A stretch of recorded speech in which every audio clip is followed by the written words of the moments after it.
बिस्मिल्लाहिर्रहमानिर्रहीम। मेरा नाम डॉक्टर बी एम राठौर है। मैं डायबिटीज़ स्पेशलिस्ट हूँ। आज हम एक ऐसी मौजू पे बात करने जा रहे हैं, जैसा कि रमज़ान की आमद है और हमारे वो मरीज़ जो शुगर में मुब्तला हैं या शुगर के जो मरीज़ हैं वो अक्सर इस कन्फ्यूजन में होते हैं कि आया मैं रोज़ा रख सकता हूँ या रख सकती हूँ या नहीं रख सकती हूँ, कहीं मेरी शुगर लो तो नहीं हो जाएगी, और क्या मैं कौन से मरीज़ हैं जो रोज़ा जो है वो सेफ़ली रख सकते हैं, कौन से ऐसे मरीज़ हैं जो उनको रोज़ा नहीं रखना चाहिए मेडिकल पॉइंट ऑफ व्यू से। तो उसके बारे में आज हम बात करने जा रहे हैं। तो आज पहले तो हमें ये मालूम करनी चाहिए कि कौन से वो शुगर के मरीज़ जो आसानी रोज़ा रख सकते हैं। उसमें वो मरीज़ जिनकी शुगर कंट्रोल रहती है और उन्होंने जो 3 महीने वाली जो शुगर की लेवल है वो चेक करा के देखी है कि वो 7 या 7 से कम है और उनके गुर्दे बिल्कुल महफूज हैं, उन्होंने गुर्दों का भी टेस्ट कराया वो भी बिल्कुल ठीक है, और उनको कभी भी पिछले 1 से 2 महीने के अंदर उनको जो शुगर लो की हिस्ट्री नहीं है, तो वो शुगर रोज़ा आसानी रख सकते हैं। और कुछ ऐसे जो मरीज़ हैं जो बिल्कुल रोज़ा नहीं रख सकते हैं, उसमें ख़ास करके जो बच्चे जो टाइप 1 के डायबिटीज़ में शिकार जो होते हैं उनको रोज़ा नहीं रखना चाहिए, जिनको तीनों टाइम पे जो है वो इंसुलिन लगती है शुगर कंट्रोल करने के लिए, या वो मरीज़ जो गुर्दे के मर्ज़ में मुब्तला हैं, शुगर के साथ उनके जो क्रेटिनिन बढ़ी हुई है तो वो भी रोज़ा नहीं रख सकते हैं, या ओल्ड एज लोग हैं जो इंसुलिन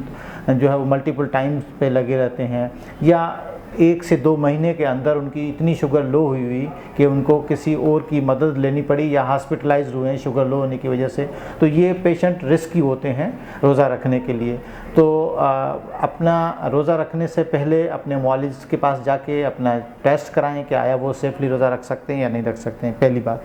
दूसरी बात, अगर आपके मुआलिज ने आपको बता दिया है कि आपके जो है वो रोज़ा सेफली रख सकते हैं, तो कुछ दवाइयाँ होती हैं जिसकी रद्द-बदल टाइमिंग के हिसाब से की जाती है। जैसे एक हम आम ज़बान में बोलें कि कुछ ऐसी दवाइयाँ होती हैं जो नार मुँह खाई जाती है, वो सुबह में खाई जाती है, तो वो गोली जो है वो हम इफ़्तार के टाइम पे बताई जाती है कि वो गोली आप इफ़्तार में खाएं। कुछ ऐसी गोलियाँ होती हैं जो खाने के बाद खाई जाती है, तो वो तो आप सेफली सहरी में भी ले सकते हैं, इफ़्तार में भी ले सकते हैं। अगर इंसुलिन की अगर हम बात करें तो इंसुलिन में कुछ ऐसी इंसुलिन होती हैं जो वो खाने से पहले ही लगाई जाती है,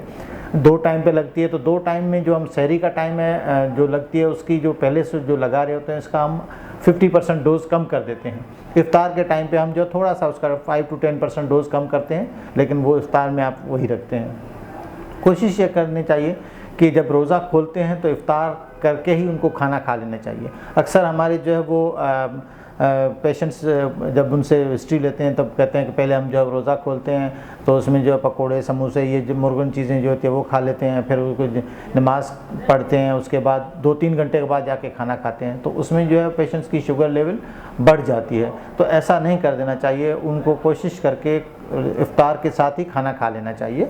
और फिर ताकि सहरी के टाइम में उनका गैप बचे, वरना जो है इनका जो वो सहरी और इफ़्तार में बिल्कुल कम टाइम बचता है, उसमें ज़्यादा खाया जाता है, उसमें फिर शुगर लेवल जो है वो बढ़ी रहती है।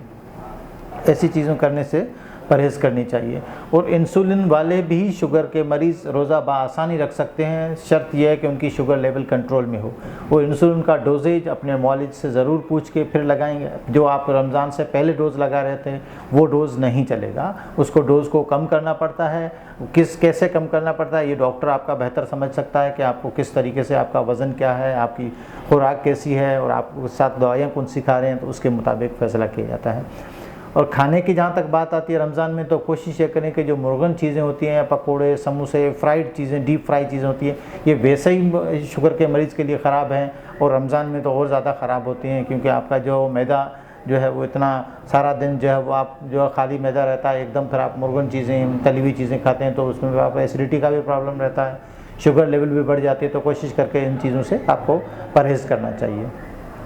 अगर बिलफ़र्ज़ किसी को ऐसा अगर नौबत आ जाती है कि उसको लगता है कि कहीं उसकी शुगर लेवल लो हो रही है, तो आप शुगर आसानी से आप चेक कर सकते हैं, उससे कोई आपका रोज़ा नहीं टूटता है। तो और कोशिश यही करनी चाहिए कि जब आप शुगर के मरीज़ रोज़ा रखते हैं तो जैसे आप सुबह जो उठते हैं उस वक्त आपको जो है वो शुगर लेवल चेक करनी चाहिए, फिर आपको दोपहर में भी चेक करनी चाहिए,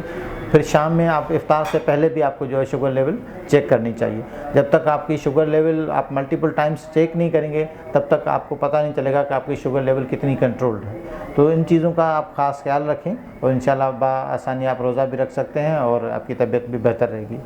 बहुत शुक्रिया। अल्लाह हाफ़िज़।